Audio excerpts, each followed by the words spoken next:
Hello and good morning. How are you doing today? Hey, I'm good. How are you? Absolutely fantastic. We got to talk about this book cover. I know we're not supposed to judge a book by its cover and stuff, but this is a fantastic, memorable book cover. What went into the thought of this? Yes, I love the cover as well. And the thought was my team really wanted her to symbolize female empowerment. Mm-hmm. It's there. It's there. I study Native American spirituality, and I mean, I just feel like the great mystery is right there, and that she has this vision, and she's moving forward, and you can follow her, or she's going to set the story up, and you're going to eventually get there. Yeah, and I love how is she coming out of the smoke, or is she disappearing into the smoke? That, oh my God. And of course, when you break it down, are we talking about something that is coming from a pipe kind of smoke? Is there an elder that's with her in the way of growing forward? Yeah, it really drives you in and brings a lot of questions. It's the perfect cover. Wow. One of the things that I find so special about this story is that just a few weeks ago, I was with Ricky Medlock of Leonard Skinner, and he's got a whole entire campaign to basically get information to people to understand what these stories are all about, because it's happening all over the place. Yeah, that's amazing. I think we are seeing an uptick in people wanting to talk about the MMIW crisis, and I hope that Looking for Smoke does that as well. That brings a lot of people in to say, pay attention to this. Yeah, because this puts it inside their hands. This isn't a news story on the radio or something that's happening on ABC News. With this story right here, you're physically allowing us to go through an experience. Exactly. Yeah, that is my hope for this book. When I first started writing, I wasn't sure how I could find the line between, an entertaining thriller and a book that deals with an actually real serious issue. And I thought I could do that through these characters and to bring in real emotions that would be relatable to every reader. I've sat down with numerous medicine men, and we've talked about documenting the history of the Native American lifestyle and how it needs to continue to be very sacred. And the elders always tell me, no, they're not writing the history, they're not writing the story, and it's going to be lost. I think a book like this, even though it has its darkness to it, it's still part of the history and the story, and it's got to get in the hands of somebody 2 and 3 decades from now.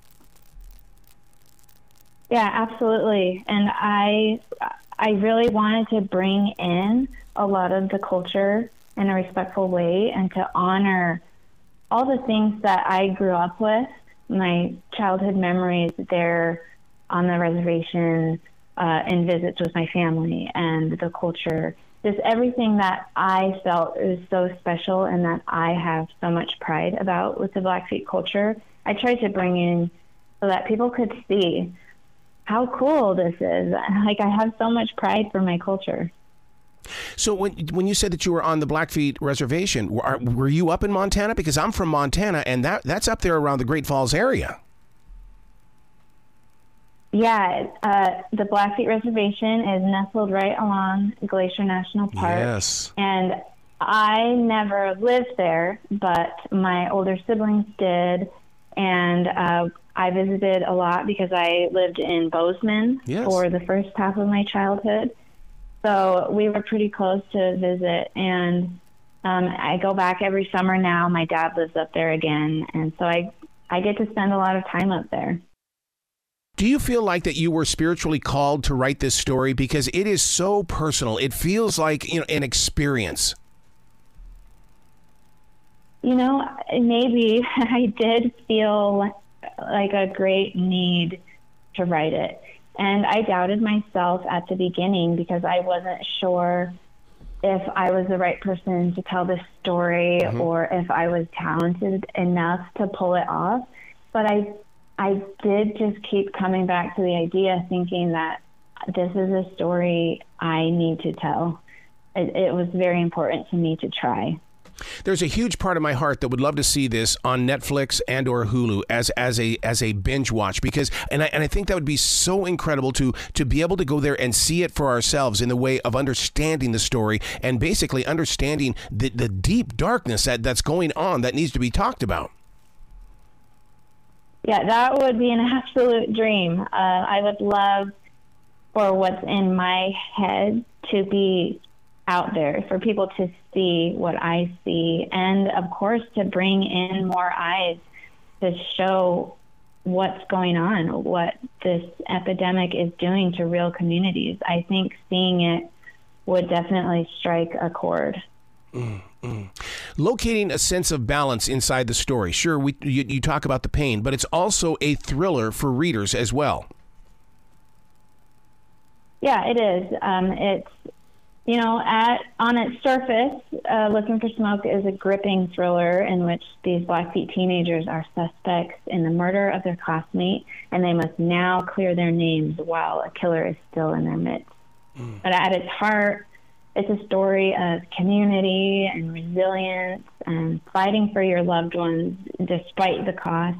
And it's about the great lengths that we would go to protect our families and this thirst for justice we feel when we fail to do that. How many people are shaking their heads going, oh my God, this is just your debut novel. What is the writing world going to be like when you get book 2, 3, 4, and 5?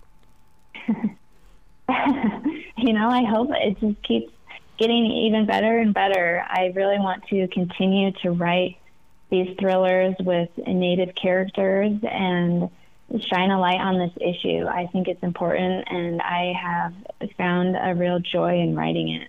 Where is your writing space? In other words, see, I write inside a forest here in South Charlotte, North Carolina, because I believe that that's where the energy of my writing comes from. For you to write a book like this, did you go to the same place to write it?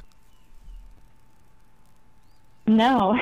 So I am a mom, and I have 2 young kids. So I wrote this book like during an hour of nap time every day in my room, in my sweatpants by myself for an hour of the day, and then maybe after bedtime at night.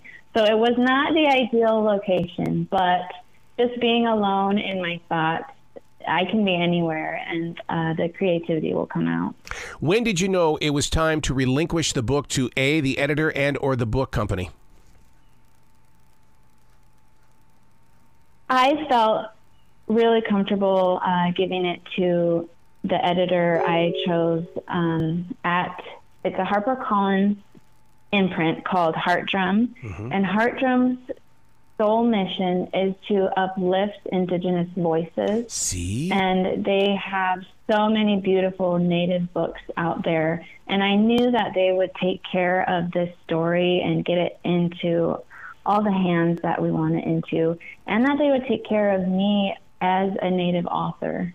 See, that goes all the way back to the beginning when I was talking about the elders, where they're afraid that the story is not going to be shared. You've got to love a publishing company like that. Yeah, it is really beautiful, and it's so special for me to have this experience as a debut, to find just the perfect home for this book.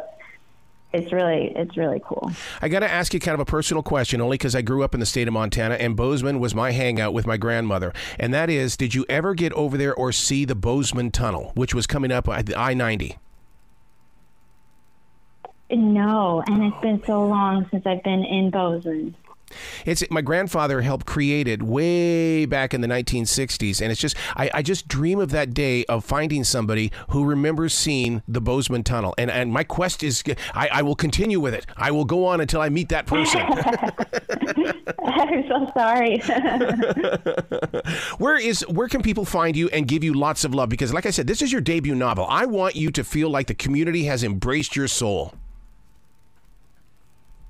Yeah, that would be wonderful. I am on Instagram and Twitter or X and TikTok. I'm on TikTok less, but it's all KA_Cobell, Cobell.